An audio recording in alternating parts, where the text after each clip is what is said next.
Well, the tariffs were put on yesterday and taken off again today, at least for items covered by the USMCA trade deal. In order to protect American car manufacturers and American farmers, we have two modifications to the IEEPA tariffs that have already been announced against Canada and Mexico. This first order relates to Canada. Essentially, what it will allow for is the flow of parts and sub-assembly products into America to allow American car manufacturers to continue building cars. It basically excludes USMCA eligible goods from existing tariffs.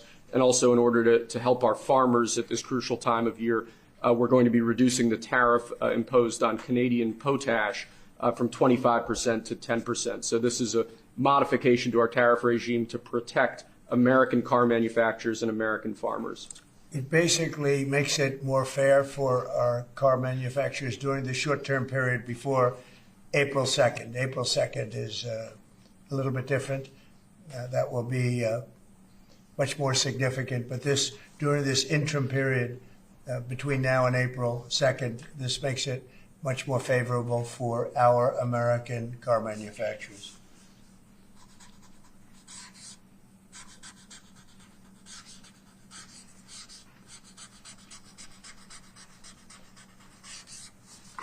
Okay.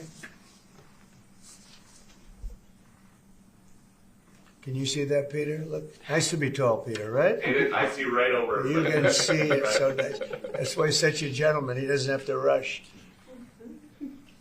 Okay. And this is the same just for Mexico, sir, the previous one. Same thing for Mexico. That's exactly one for Canada, one for Mexico. Yes, sir. They've been in the news lately, haven't they?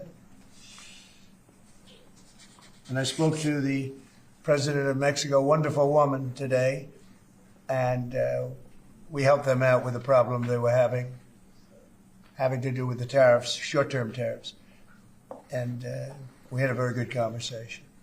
Also, we discussed drugs, and they've been working much harder lately. Do you notice that?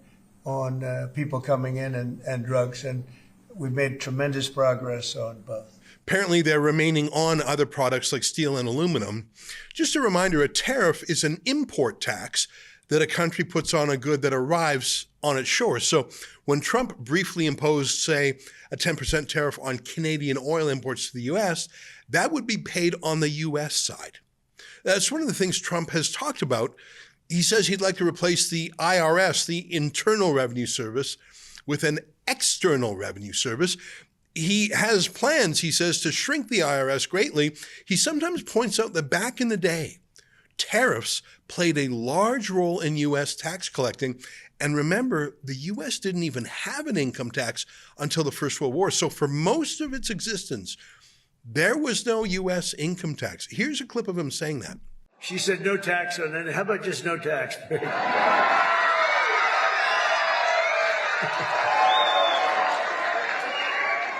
You could do that. You know, if the tariffs work out like I think, a thing like that could happen if you want to know the truth. You know, years ago, 1870 to 1913, we didn't have an income tax. What we had is tariffs, where foreign countries came in and they stole our jobs, they stole our companies, they stole our product, they ripped us off. And, you know, they used to do numbers, and then we went to a tariff system. And the tariff system made so much money. It was when we were the richest, from 1870 to 1913. Then we brilliantly came in with an income tax. No, we don't want others to pay. Let's have our people pay. And then you had the Depression in 1928, 1929. I call it 1929. That was a bad time, but, you know, you didn't have tariffs, and you had tariffs that ended in 1913. But it was the richest our country ever was. So I think Trump has ambitions of doing that. And he always says it'll move factories and jobs to America. He certainly has been announcing a lot of factories and jobs coming to America. I mean, here's the latest just from today. Mr. President, yes, indeed, we are CMA CGM, one of the leaders in shipping and logistics around the world. We are very enthusiastic about this big announcement of today. We are investing $20 billion in shipping and logistics. This means the creation of 10,000 new American jobs.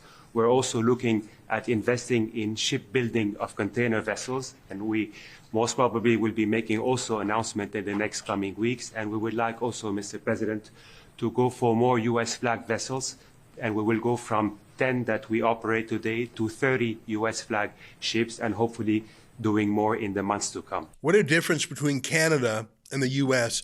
I can't think of any major global company that would invest 10 billion or 20 billion or 500 billion into the Canadian economy, as has happened in the past month in the U.S., or even cut those numbers down by 90% for Canada's size. No one's made those announcements. And by the way, they could be $100 billion sized announcements if we were to open up our oil and gas sector. Even Mark Carney agrees that America is a job-creating, wealth-creating magnet. I mean, in his final weeks as chairman of Brookfield Asset Management, Carney voted, along with the rest of the board, to move their huge company from Toronto to New York to make money, of course. He's not stupid. Even as he suspended the tariffs, though, Donald Trump talked about how the U.S. did not need Canadian imports.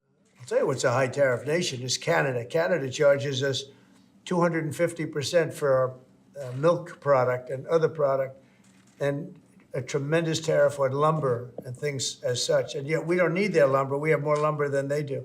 We don't need Canada's lumber.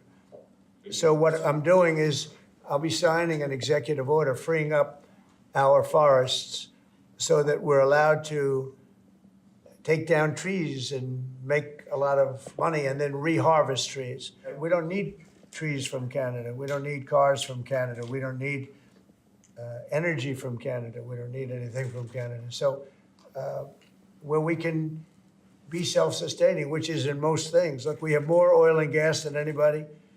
Our forests are massive, massive forests. We're just not allowed to use them because of the environmental lunatics that stopped us. So I'm going to be freeing that up very shortly so that we don't have to go to other countries to buy lumber. You know, why should we be buying lumber from other countries, paying tariffs, paying big prices, extraordinary prices, and we have lumber. We have the best lumber. Now, as you know, the biggest source of Canadian imports to the U.S. by far is oil. And the thing is, the U.S. is a huge producer of oil, ahead even of Russia and the Saudis, but they don't have the same reserves Canada has. Our oil sands, that's the key to U.S. long-term energy independence, they don't move. You can't move them across the border like a factory. I think maybe Trump already considers those American oil sands since they're covered in the USMCA trade agreement. And oil is produced by many companies that are either American outright or Canadian companies with American investors. So maybe Trump already thinks of them as American. Because right now, despite all the American industrial might, they rely on us for millions of barrels a day, without which they would have to buy from Russia or OPEC.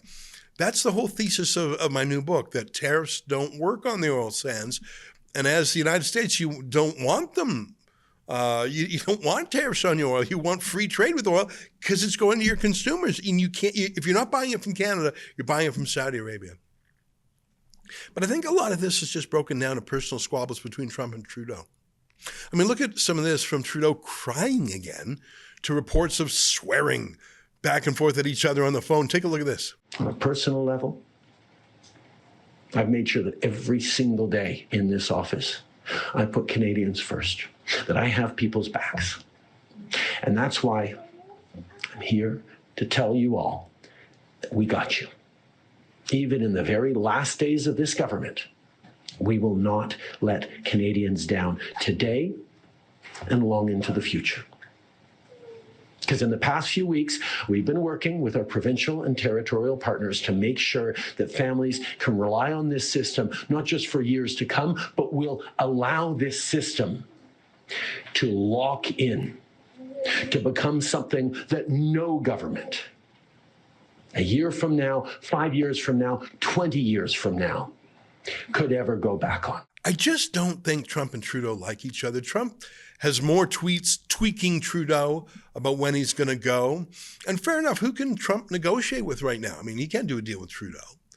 And do they even have the authority to make a deal?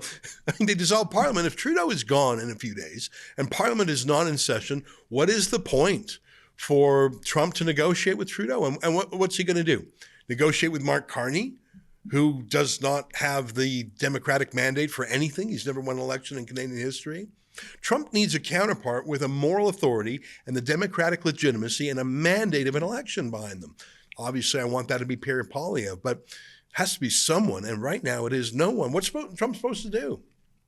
Maybe that's why the new Mexican president, Claudia Sheinbaum, has managed to have a more respectful, productive relationship with Trump. She actually won an election, and she doesn't seem as disposed to cheap shots at Trump.